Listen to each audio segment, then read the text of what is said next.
Assalamualaikum warahmatullahi wabarakatuh. Perkenalkan, nama saya Wanda. Saya mahasiswa semester 2 Prodi Pendidikan Agama Islam, Fakultas Tarbiyah di Institut Agama Islam Negeri Syekh Abdurrahman Siddiq, Bangka Belitung. Video ini saya buat dalam rangka memenuhi tugas mata kuliah Filsafat Pendidikan Islam yang diampu oleh Bapak Saiful Anwar MPDI. Di mana di sini saya akan menjelaskan 3 poin, yaitu yang pertama, pengertian filsafat pendidikan Islam, yang kedua, ruang lingkup filsafat pendidikan Islam, dan yang ketiga, alirannya. Baiklah, langsung saja kita ke pembahasan yang pertama, yaitu pengertian filsafat pendidikan Islam. Filsafat pendidikan Islam merupakan kajian pemikiran filosofis yang membahas aspek-aspek pendidikan dalam konteks nilai-nilai dan prinsip-prinsip Islam. Filsafat pendidikan Islam lebih pada tujuan, metode, dan nilai-nilai yang mendasari pendidikan dalam perspektif Islam. Filsafat pendidikan Islam mengkaji tentang berbagai masalah yang berhubungan dengan pendidikan seperti manusia sebagai subjek dan objek pendidikan, kurikulum, metode, materi pembelajaran, pendidik atau guru, peserta didik, dan lingkungan pembelajaran.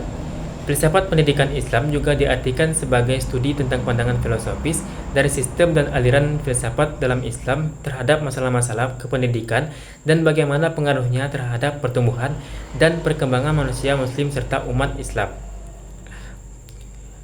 Lanjut ke poin yang kedua, yaitu ruang lingkup filsafat pendidikan Islam. Adapun ruang lingkup filsafat pendidikan Islam yaitu yang pertama, ontologi. Ontologi terdiri dari dua suku kata, yakni ontos dan logos. Ontos berarti sesuatu yang berwujud, dan logos berarti ilmu. Jadi, ontologi dapat diartikan sebagai ilmu atau teori tentang wujud hakikat yang ada.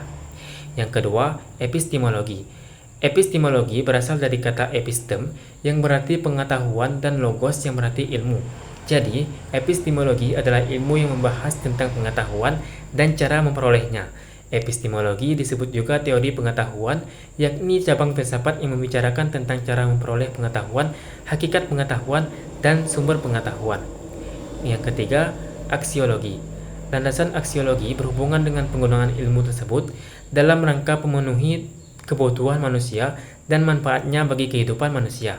Dengan kata lain, apa yang dapat disumbangkan terhadap pengembangan ilmu itu dalam meningkatkan kualitas hidup manusia. Yang keempat, yaitu kosmologi. Landasan kosmologi merupakan pemikiran yang berhubungan dengan alam semesta, ruang dan waktu, kenyataan hidup manusia sebagai ciptaan Tuhan, proses kejadian dan perkembangan hidup manusia di alam nyata. Lanjut ke poin yang ketiga atau yang terakhir, yaitu aliran filsafat pendidikan Islam. Dalam dunia pendidikan Islam terdapat 3 aliran utama filsafat pendidikan Islam, yaitu aliran konservatif, aliran religius rasional, dan aliran pragmatis. Berikut ini penjelasannya. Yaitu yang pertama, aliran konservatif. Tokoh-tokoh aliran ini adalah Al-Ghazali, Nasiruddin, Al-Tusi, Ibnu Jama'ah, Sahnun, Ibnu Hajar Al-Haytami, dan Al-Qabisi. Aliran Al-Muhafiz cenderung bersikap murni keagamaan. Aliran ini memaknai ilmu dengan pengertian sempit. Menurut Al-Tusi, ilmu yang utama hanyalah ilmu-ilmu yang dibutuhkan saat sekarang, yang jelas akan membawa manfaat di akhirat kelak.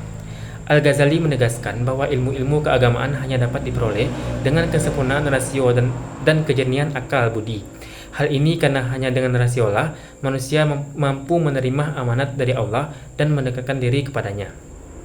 Yang kedua, aliran religius rasional. Tokoh-tokoh aliran ini adalah Ikhwan al-Safa, Al-Faribi, Ibnu Sina, dan Ibnu Miskawai.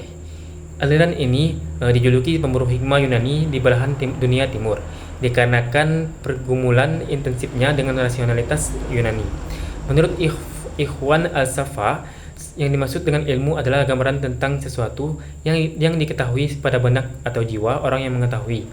Proses pengajaran adalah usaha transformatif terhadap kesiapan ajar agar benar-benar menjadi real, atau dengan kata lain, upaya transformatif terhadap jiwa pelajar yang semula berilmu secara potensial agar menjadi berilmu secara real aktual. Dengan demikian, inti proses pendidikan adalah pada kiat transformasi potensi-potensi manusia agar menjadi kemampuan psikomotorik. Yang ketiga, yaitu aliran pragmatis. Tokoh aliran pragmatis adalah Ibnu Khaldun, sedangkan tokoh pragmatisme barat yaitu John Dewey. Bila filsafat pendidikan Islam berkiblat pada pandangan pragmatis John Dewey, tujuan yang ingin dicapai dalam pendidikan adalah segala sesuatu yang sifatnya nyata, bukan hal yang di luar jangkauan panca indera. Menurut ilmu Khaldun, ilmu pengetahuan dan pembelajaran adalah tabi'i atau pembawaan manusia karena adanya kesanggupan berpikir. Pendidikan bukan hanya bertujuan untuk mendapatkan ilmu pengetahuan, akan tetapi juga untuk mendapatkan keahlian duniawi dan ukhrawi. Keduanya harus memberikan keuntungan, karena baginya pendidikan adalah jalan untuk memperoleh rezeki.